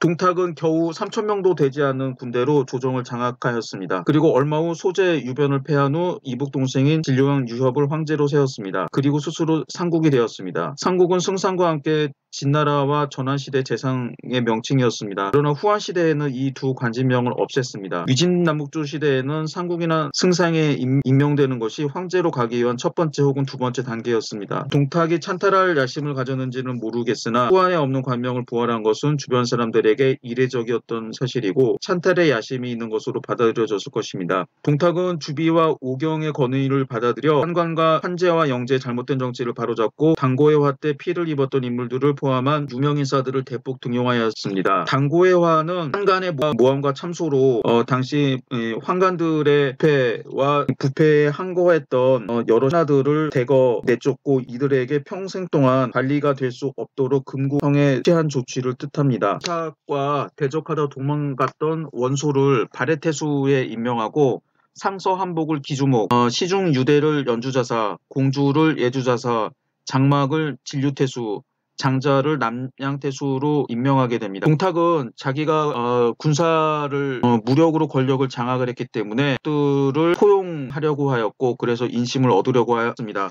그러나 동탁의 관용은 결국 독이 되었습니다. 위에서 언급했던 지방관들이 창끝을 돌려서 자기에게 대적했기 때문입니다. 이들 지방관들이 동탁에게 반기를 들게 된 것은 동탁이 처음에는 권력을 장악을 해서 선정을 베풀었지만 나중에는 폭행을 저질렀기 때문입니다. 소재 유변과 하태후를 살해했을 뿐만 아니라 동탁의 부하들이 많은 학살과 부패를 저질렀습니다. 이 때문에 여러 지방관들이 동탁을 제거하기 위해서 군대를 일으키게 됩니다. 서기 189년 12월 무렵 원소, 함보, 동군태수 교모 등이 동탁 후보를 명분으로 군대를 일으켰습니다. 190년 1월에는 관동 즉 당시 낙양 동쪽에 있던 주요 주와 군의 지방관들이 대거 연합해서 동탁을 토벌하기로 합의하였고 원소를 맹주로 추대하였습니다. 이 지도를 보시게 되면 당시에 동탁을 제거하기 위해서 군대를 일으켰던 지방관들과 지방관들의 임지가 나타나 있습니다. 북쪽 발해태수였던 원소, 청주자사였던 초화, 제북상이었던 포신, 기주목이었던 한복, 한해태수였던 왕광, 산양태수였던 원유, 연주자사 유대, 동군태수 교모, 예주자사 공주, 광능태수 장초, 이들이 처음에 반동탁 연합군에 참여한 지방관입니다.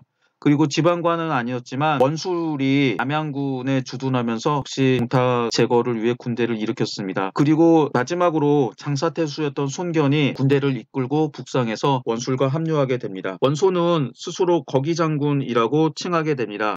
지금 보시고 있는 지도는 동탁과 반동탁 연합군의 지도입니다. 반동탁 연합군은 4곳에 집결합니다. 연합군의 총사령관이 원소와 한해태수 왕광은 황하 이북에 위치한 한해군에 주둔하였고 유대, 장막, 장초, 교모, 원유, 포신, 조조 등은 진류군의 산조현에 주둔했습니다. 예주자사 공주는 낙양의 동남쪽에 있었던 영천군에 주둔하였고 후장군 원솔은 낙양의 남쪽인 남양군 노양현에 각각 주둔하였습니다. 장사태수 송견은 나중에 노양현의 원술 진영에 합류하였습니다. 또 조조는 군인의 수가 적자 하우동과 함께 양주로 가서 군사들을 모았습니다. 이때 양주자사 진홍과 단양태수 주흥이 조조에게 4천여 명을 주었습니다.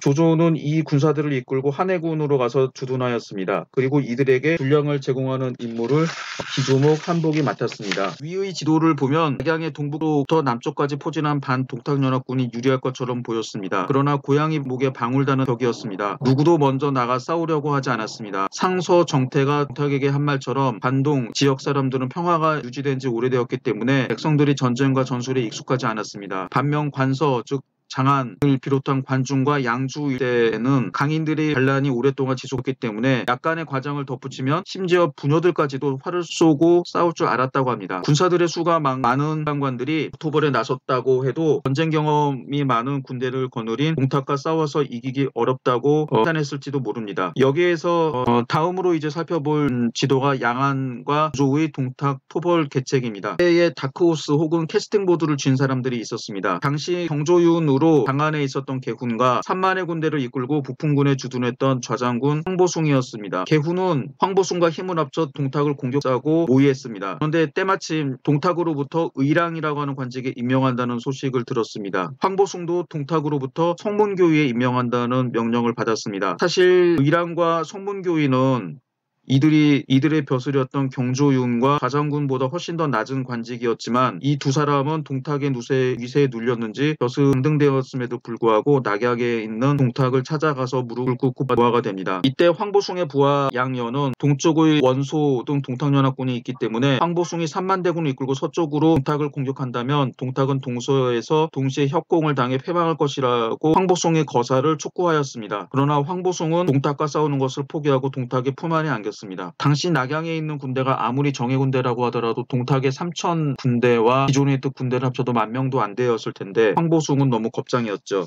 낙양의 동쪽에 있었던 반동탁연합군도 소심하게 누가 고양이 목에 방울을 달까 고민하는 사이에 조조가 공격 전략을 내놓았습니다. 위에 지도에 표시되었던 조조의 공격 전략을 살펴보도록 하겠습니다. 원소동 한해군에 있던 군대는 황하 이북에서 낙양으로 건너가는 맹진이란 나루터에 진격하여 동탁의 군대를 견제함과 동시에 유사시 강을 건너 낙양에 진격할 기회를 엿봤습니다. 산조군에 주둔한 군대는 성고현으로 진격하여 이곳을 지키고 오창을 점거하며 환원관과 태국관을 막아 낙양으로 통하는 교통로를 끊는다. 그리고 원소는 남양군에서 무관을 돌파해서 장안으로 향한다. 이것이 조조의 동탁 토벌 전략이었습니다. 일단 지도를 보시면 조조의 계략대로 했다면 동탁은 북쪽, 원소가 동대군, 유대 등 연합군, 서쪽, 원술의 삼면으로 포위가 되었을 것입니다. 또 조조의 계략 가운데 핵심은 오창의 점거와 낙양으로 향하는 교통로를 차단하는 것이었습니다. 오창은 본래 진나라 때부터 산동에 곡물을 모아놓은 대규모 창고가 있는 곳이었습니다. 진나라가 망한 후 좌웅을 걸었던 항고조 유방과 항우는 오창과 성고를 점령하기 위해 일진 일체의 공방전을 주고받았습니다. 또 전한 경제대 5.7국의 난이 일어났을 때 총사령관이었던 주하부는 오창을 방어하여 반란군들의 식량이 떨어질 때까지 기다려 반격해서 승리를 거두었습니다. 현 시대의 상황을 알 수 없으나 당시에도 오창이 중요한 곡물창고였을 것입니다. 따라서 조조가 오창을 차지하자고 주장한 것은 군량미 확보와 함께 동탁군대 경제적 순통을 막으려는 조치였습니다. 그러나 군의 일원이었던 장막 등은 조조의 계책을 따르지 않았습니다. 연합군을 하국으로 몰았습니다. 찬양군에 주둔하던 군사들은 식량이 떨어지자 해산했습니다. 게다가 어제의 동료들까지 내분이 발생해서 청주자사 유대가 동군태수 교무를 살해하고 왕갱을 동군태수 임명하였습니다. 청주자사 초하는 그때 동탁을 토벌한다며 황하를 건넜지만 황건적이 침입을 하자 도망가다가 죽게 되었습니다. 이때에 소만이 홀로 나가서 군대를 이끌고 나갔지만 형양현에서 동탁의 장수였던 서영에게 패했습니다. 떠나가들은 조조가 이 전쟁에서 패했지만 용기 있는 모습을 보여 정치적 명분과 함께 대층에게 믿음을 주게 되어 큰 정치적 잔사를 얻었다고 보기도 합니다. 부산에서 여러 차례 떨어지만 국민들의 마음을 사서 대통령이 된 전 노무현 대통령처럼 말이죠. 후에 송견이 동탁의 군대를 양인과 대곡관에서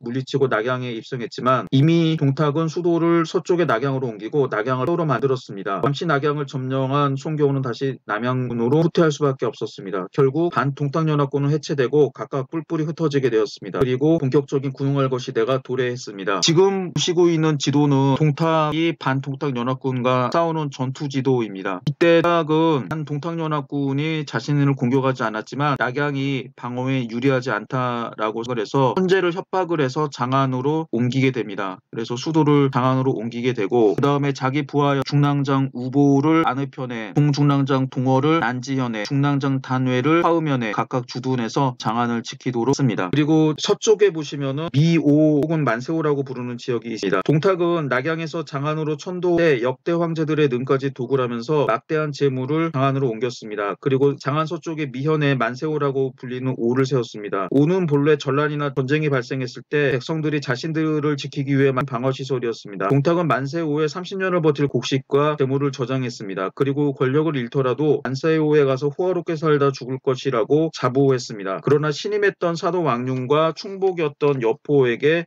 암살당하게 됩니다. 동탁이 죽어서 모든 게 잘 될 것 같아 그렇지 않았습니다.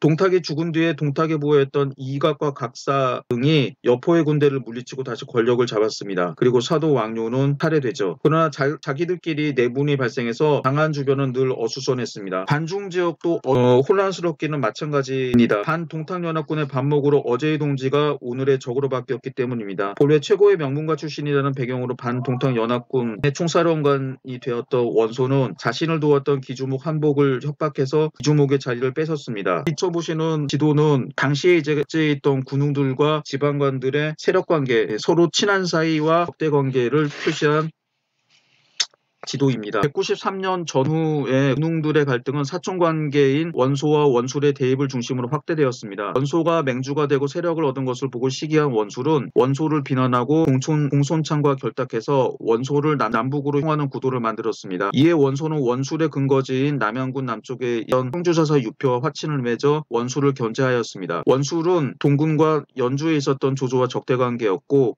형주의 유표와도 형주의 지배권을 두고 다뤘습니다. 그러나 삼면의 적을 둔 원술은 송견이 전사한 후 힘을 써보지도 못하고 근거지였던 남양군에서 쫓겨나게 됩니다. 193년 전후 군사적으로 가장 두각을 나타낸 사람은 공손찬이었습니다. 공손찬은 유주목 유우를 제거하고 유주를 차지하였습니다. 그러나 사실 차지한 지역은 탁군과 광양군 일대에 불과하였고 유우에 부하였던 선후보 등이 독립해서 공손찬과 싸우게 됩니다. 당시 동쪽의 여러 군웅들 가운데 공손찬 의 군대가 가장 강했으나 92년에 개교에서 전투 원소의 군대에 패한 이후 수세에 몰리게 됩니다. 이 지도는 192년부터 196년까지 군웅할거와 지역 지배를 표시한 지도입니다. 이 지도를 보게 되면 아직 군웅들 가운데 넓은 영토를 차지하는 군웅들은 유력한 세력은 아직 나타나지 않았음을 알 수 있습니다. 훗날 하북 4주를 차지했다라고 한 원소는 아직 기주를 겨우 차지했을 뿐이었습니다. 그리고 각지의 반란을 진압하는 데 급급한 상황이었습니다. 기주의 서쪽 지역이었던 태항산맥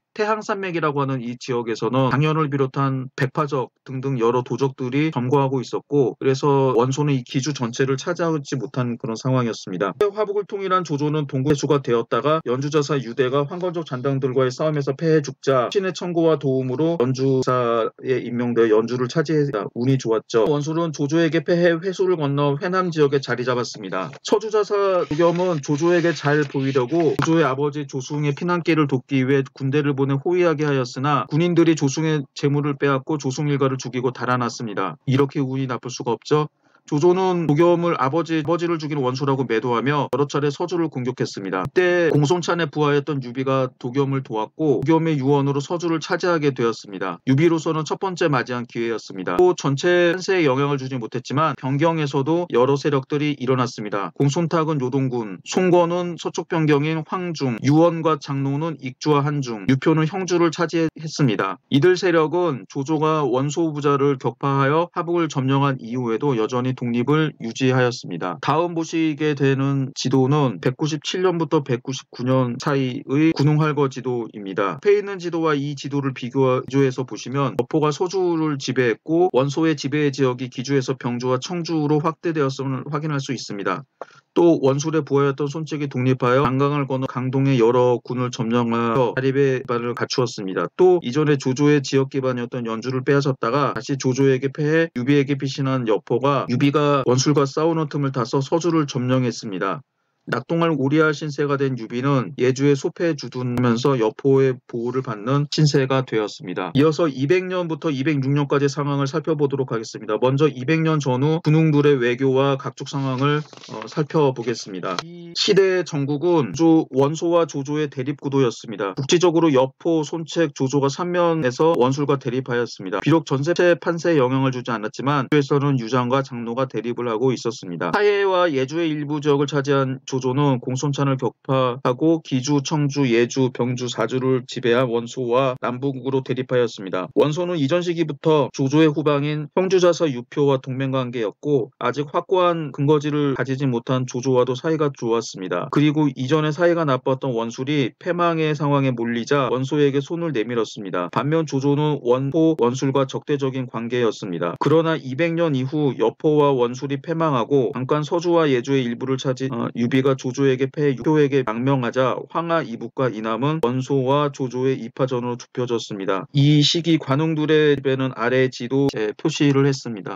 이 지도를 보면 군웅들의 숫자가 줄어들었음을 알 수 있습니다. 조조는 여포와 원술, 유비, 장수 등을 물리치고 영토를 확대하여 황하 이남의 대부분을 차지했습니다. 또 관중에 남아있던 동탁의 부하들을 물리쳐서 도를 넓혔습니다. 비록 장강유역의 상류로부터 유장, 유표, 손책이 있었지만 조조에게 위협적인 세력은 아니었습니다. 결국 당시 상황으로는 원소와 조조 가운데 이기는 사람이 천하를 차지할 분위기였습니다. 결과와는 달리 둘 가운데 원소가 조조보다 유리하였습니다. 이 두 세력은 여러 차례 싸웠으나 관도의 전쟁에서 조조가 승리하여 대세는 조조에게 기울었습니다. 이 두 사진은 관도의 전투가 있었던 관도의 현재 모습입니다. 지금은 예전에 있었던 성터나 그런 유적들은 별로 없고 지금 트로 변했습니다. 너무나 쓸쓸한 그런 지역이 되었죠. 조조와 원소의 전쟁은 원소의 죽음과 원소 아들들의 분열분에 조조의 승리로 끝났습니다. 원소는 장남 원담이 아닌 막내 원상에게 권력을 물려주었습니다. 결국 두 사람은 서로 싸우게 되었고 조조는 형제들의 분란을 이용해서 기주와 청주, 병주, 유주를 차례대로 점령하였습니다. 또 오한의 답돈에게 도망간 원희, 원상 형제를 추격하여 오한을 괴멸시키고 답돈을 죽이는 전과를 올렸습니다. 양주의 훈수 등이 존재하고 황중의 송건이 건재하였지만 조조에게 위협이 되는 세력은 아니었습니다. 그래서 사실상 화북을 통일했다라고 이야기를 합니다. 조조는 헌제가 거주하는 허창이 아니라 원소의 본거지였던 업에 거주하였습니다. 이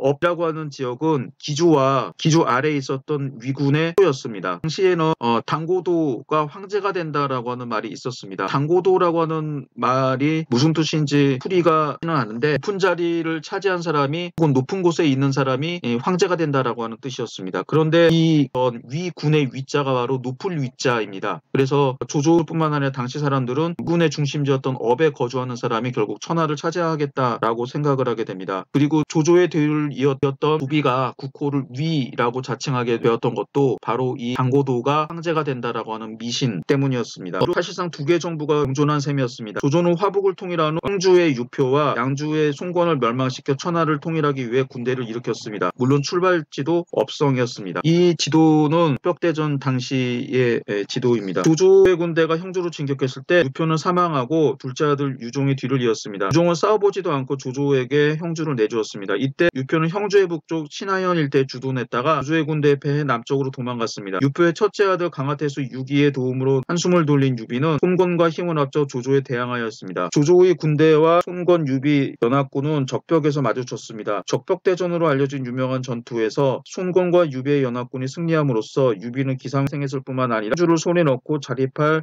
마련했습니다. 조조가 적벽대전에서 패함으로써 중국은 사실상 달라지게 됩니다. 방금 보신 사진은 조조의 석상입니다. 하남성 허창시에 있는 조승상부에 있는 사진입니다. 그런데 불행하게도 조승상부는 허창에 없었고 업이라고 하는 지역에 있었습니다. 이 지도는 당시 적벽대전의 그 조조와 손권, 유비 연합군의 적인 배치도입니다. 소설 삼국지에서 그 조조의 군대를 격파하기 위해서 동남풍이 불어야 된다라고 하는 표현이 있었고, 그래서 딸량이 제단을 쌓고 그 위에서 동남풍을 불게 해달라고 하늘에 기도하게 됩니다. 그런데 아무도 왜 동남풍이 중요하다라고 하는 것을 알려준 사람은 없었습니다. 지도를 보시면 동남풍이 왜 중요한지 알 수 있을 것입니다. 지금 이 전투가 벌어진 장소는 적벽인지 오림인지, 그리고 이 적벽이 어디에 있는지 잘 알 수 없는데, 현재 남아있는 적벽은 여기 이 사진에 보이는 게 적벽이죠. 이건 후세 사람들이 조조와 손권, 유비 연합군에 싸웠던 적벽이라고 붉은 글씨로 표시한 지역이고, 실제로 적벽이었는지는 아무도 알 수가 없습니다. 그러나 이런 빨간 글씨로 적벽이라고 글씨를 쓴 다음에 테마파크 공원을 만들어서 삼국지에 관심 있는 사람들의 돈을 열심히 털고 있습니다. 그런데 적벽이 구체적으로 어떤 지역인지는 모르겠으나 적벽이라고 여러 지리서에서 이야기하고 있는 지역의 공통점은 강이 동서로 반듯하게 흘러가는 게 아니라 서남 쪽에서 동북 쪽으로 흘러가고 있는 그 주변입니다. 강이 비스듬히 흘러가고 있는 지역이었죠. 북에서는 적벽대전이 발생했던 겨울철에는 서북풍, 즉 서북 쪽에서 북남쪽으로 부는 바람이 불었습니다. 그래서 강 북쪽에 있었던 조조의 군대가 돛담배를 이용해서 공격을 하게 되면 바람을 등에 지고 바람을 안고 싸우는 손권, 유비의 군대와 싸워서 이길 수 있었죠. 이때 화공을 했었으면 아마 손권과 유비의 군대가 전부 불에 타 죽었을 것입니다. 그랬기 때문에 조조는 안심을 했었고 배와 배를 연결을 하면서 수전에 약한 군사들에게 배멀미가 나지 않도록 합니다.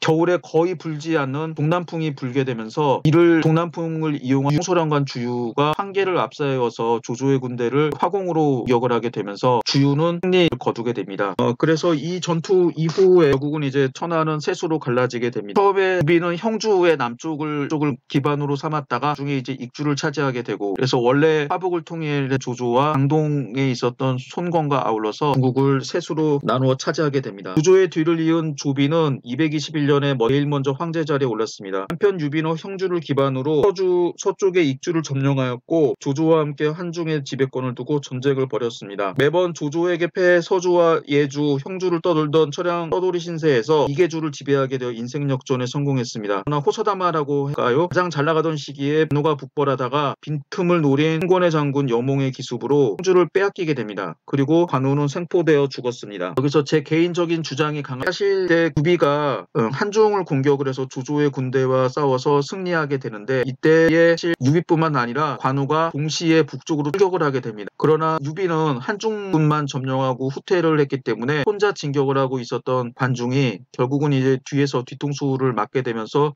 형주를 빼앗기게 되죠. 관우의 죽음을 복수하려고 했던 유비는 222년 황제의 자리에 올랐지만 준비 과정에서 장비가 부하들에게 암살되었다는 소식을 들어야 했습니다. 그리고 손권을 정벌하러 떠났지만 단강 중류의 이릉에서 손권의 총서령관 육손의 군대에 패해서 겨우 살아 돌아왔습니다. 손권은 마지막으로 황제의 자리에 올라 결국 군웅들의 대립은 위초고의 나라로 정리되었습니다. 이상으로 군웅할거대와 삼국 정립의 시대까지 간단하게 살펴보았습니다. 여러분도